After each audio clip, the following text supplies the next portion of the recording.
हर हर महादेव दोस्तों, गुरुजी आज आपके लिए बहुत ही अच्छा उपाय लेके आए हैं। बैसाख महीने में करने वाला ये उपाय आपका जीवन बदल देगा, आपकी हर परेशानी को दूर कर देगा। आर्थिक हो, पारिवारिक हो, नौकरी व्यवसाय कैसी भी हो, तो सुनते हैं गुरुजी के मुख से।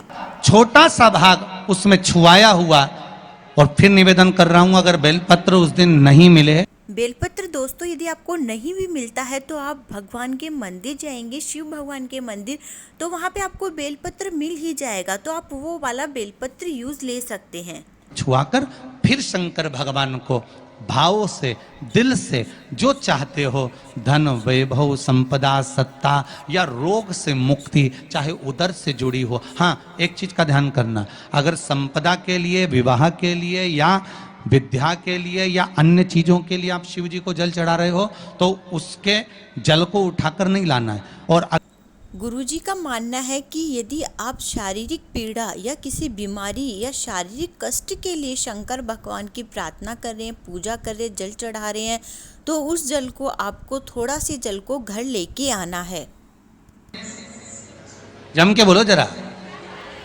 शिवरात्रि शंकर कह रहे हैं, माँ उमा से, माँ पार्वती से मेरा महेश कह रहा है, मेरा बाबा भोलेनाथ, मेरा बाबा विश्वनाथ, मेरा त्रिकालदर्शी कैलाशी अविनाशी कह रहा है कि हे पार्वती,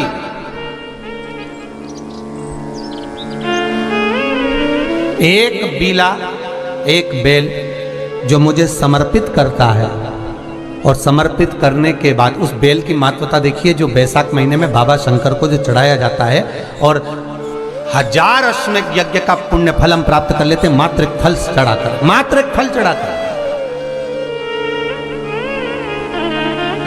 हे पार्वती, तो दोस्तों आपने सुना, एक बेलपत्र बस चढ़ा देने से भगवान शंकर इतने प्रसन्न हो जाते हैं कि 1000 अश्वमेध यज्ञ का फल आपको दे देते हैं। तो आप ये मौका मत छोड़िए, इस बार बैसाख में आप ये उपाय जरूर करिए बेल का।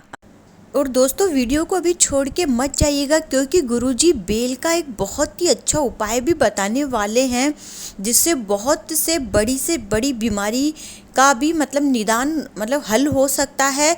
और इसके अलावा किसी को पेट से संबंधित समस्या हो, पथरी हो, उसका भी एक अचूक उपाय गुरुजी बताने वाले हैं। तो आगे का वीडियो बहुत इंटरेस्टिंग होने वाला है, तो आप मत छोड़ के जाइएगा, पूरा वीडियो देखिएगा, आपको बहुत ही अच्छी इसमें लाभदायक आपको उपाय मिलने वाले हैं। स्कंद पुराण में लिखा हुआ है कि जो बेल बैसाख के महीने में शंकर को चढ़ाया जाता है, वो बेल का फल उठाकर रख लिया जाता है। बैसाख के महीने में उस चढ़े हुए, बाकी के आपको बेल का फल खाना हो तो बात दूसरी, पर बैसाख के महीने में जो फल चढ़ता है उसको रख लिया जाता है और उसका कुछ उपाय किया जाता है।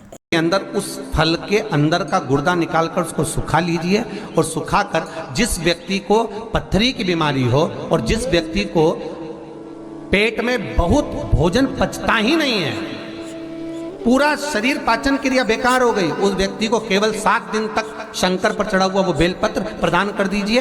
पथरी भी बाहर और पाचन क्रिया भी ठीक, जिंदगी भर तकलीफ नहीं। उस बैसाख में उस फल की इतनी महत्वता बाबा भोलेनाथ स्कंद पुराण, लिंग पुराण, नर्मदा पुराण, पद्म पुराण के बेल का फल का देखा कितना अच्छा उपाय गुरुजी ने बताया है, जो आप लोगों के लिए बहुत ही लाभदायक साबित होगा। नहीं हो सकता। अब मंदार का जो पुष्प होता है, आंकड़े का जो फूल होता है, एक सफेद कलर का भी होता है और एक गुलाबी कलर का भी होता है। देखा है आप लोगों ने? बोलो, जम के बोलो, देखा है ना?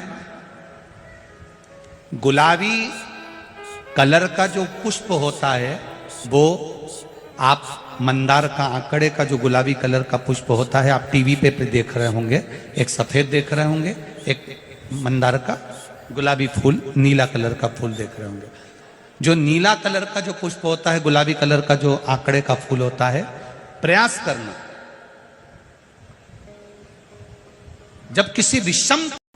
जब दोस्तों आप बहुत ही बड़ी समस्या में फंस गए होते हो, जब आपको कोई रास्ता नजर नहीं आ रहा होता है, आपको समझ नहीं आ रहा होता है क्या करना है, तो गुरुजी उसका बहुत ही अच्छा उपाय बता रहे हैं। गड़बड़ होने वाला, आपको लग रहा है मेरी सीधी आंख फड़क रही, कुछ गड़बड़ होने वाला है, तब केवल वो नीला जो गुलाबी पुष्प है मंदार का, उसको कहीं से लाकर शिवालय में अशोक सुंदरी वाली जगह पर स्पर्श कर कर शिवलिंग पर आप चढ़ा दीजिए।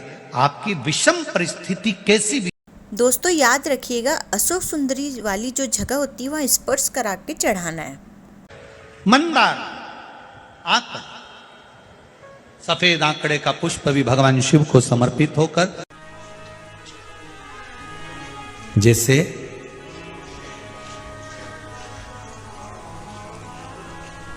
बेले के फल का गुर्दा, बेल का जो फल होता है, बेलपत्री का फल, उसका जैसे गुर्दा, उसके अंदर का जो भाग होता है बेल का, वो गुर्दा,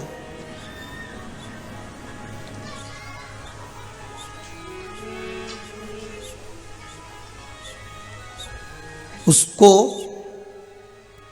अग्नि में जलाकर उसकी भस्म तैयार कर कर छान कर, बेलपत्र से ये देखिए भस्म बनाई जाती है। तो गुरुजी उसके बारे में बता रहे हैं कि कैसे करते हैं और वो कितनी महत्वपूर्ण है। तो उसमें लिखते हैं पूजन के साहित्य में, बेलपत्री, धतूरा, दुर्वा, ये उसमें नीचे लिखेंगे भस्म। लिखते कि नहीं लिखते? लिखते हैं ना, भस्म अभिषेक में चाहिए रहती है। तब उस भस्म का थोड़ा सा भी भाग आप अगर शिव को समर्पित कर रहे हो तो ये जान लें कि शंकर मनवांछित फल प्रदान कर रहे हैं, शिव फल प्रदान कर रहे हैं।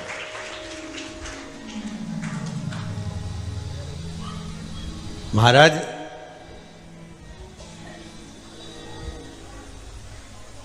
बेलपत्री के वृक्ष के नीचे बैठकर हाथ में एक बेलपत्र का, दोस्तों बेलपत्री के नीचे बैठकर ये उपाय किया जाने वाला बहुत ही ज़्यादा लाभदायक है। तो आप इसको ध्यान से सुनिए, आपके लिए बहुत ही ज़्यादा लाभदायक और कारगर अचूक उपाय है जो आपको करना बहुत ज़रूरी है। मृत्युंजय मंत्र का स्मरण कर रहे हो, पर डंडी का भाग अपनी ओर, बेलपत्र की बीच वाली पत्ती का भाग बीच वाली उंगली की ओर रखकर अगर आप स्मरण कर रहे हैं और अपनी कामना कर कर बेलपत्री के वृक्ष के नीचे बैठकर उस पत्ते को सम्मुख रखकर बाबा से विनय कर कर एकांत में उस बेलपत्री के वृक्ष की छांव में, बेलपत्री के वृक्ष की छांव आप कामना कर कर उस पत्ते को शंकर भगवान के ऊपर समर्पित कर रहे हैं, तो ये जान कर रखें कि पार्वती और शिव का मिलन करवा रहे हैं और अपनी मनवांछित फल कामना पूर्ण करवा रहे हैं। क्योंकि शिव और पार्वती का जब मिलन होता है, शंकर पार्वती, दोस्तों ये वाला जो उपाय है जिसे शिव पार्वती एक दूसरे के समीप आ जाते हैं, ये बहुत ही अचूक उपाय है और इससे भगवान शंकर पार्वती बहुत खुश हो जाते हैं और आपको मनचाहा फल दे देते हैं। मनवांछित फल की कामना आप जिस कामना के लिए कर रहे हैं, विवाह के लिए, नौकरी के लिए। दोस्तों यदि आपके परिवार में कोई गलत संगत में पड़ गया हो, नशा करना या किसी महिला के चक्कर में पड़ जाता है, कुछ भी ऐसा किसी भी अपने अगल बगल में परिवार में, तो उसका भी गुरुजी बहुत अच्छा उपाय बता रहे हैं। में पड़ गया, कहीं मांसाहार में पड़ गया, कहीं व्यसन में पड़ गया, कहीं गलत काम में अगर कोई जा रहा है, तो श्रम्भेश्वर महादेव के नाम से काली तिल भगवान शिव को समर्पित करी जाती है। महाराज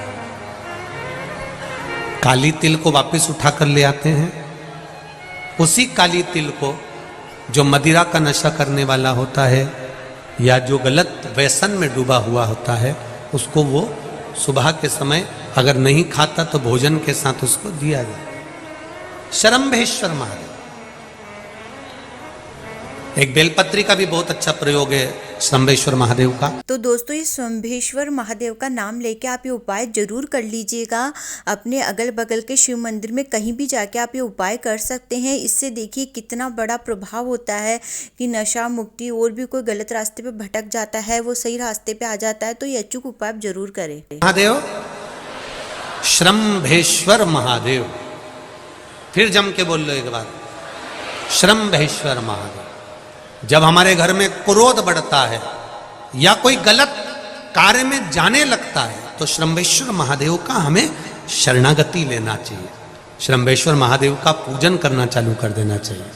कई लोग कहते हैं महाराज जी ये श्रम्भेश्वर महादेव का मंदिर कहाँ मिलेगा, हम कहाँ पूजन करने जाए? कहीं नहीं जाना, तुम्हारे घर के पास में जो शंकर जी का मंदिर है वहीं जाओ, उसी देवालय में उसी मंदिर में जाओ, श्रम्भेश्वर महादेव के नाम से जल चढ़ाना प्रारंभ करेंगे। वो जल जो गलत संगत। तो दोस्तों ये वाला उपाय भी आप अवश्य कर लीजिएगा। सारे उपायों में जो भी आपको लगता है कि इस उपाय की मुझे ज़रूरत है तो आप वो उपाय कर सकते हैं। वीडियो को ज़्यादा से ज़्यादा फैमिली और फ्रेंड्स में शेयर कर दें ताकि वह भी अपनी समस्याओं का निदान कर सके। और चैनल को सब्सक्राइब करना, वीडियो को शेयर करना न भूलें। हर हर महादेव। तो मिलते हैं अगले वीडियो में।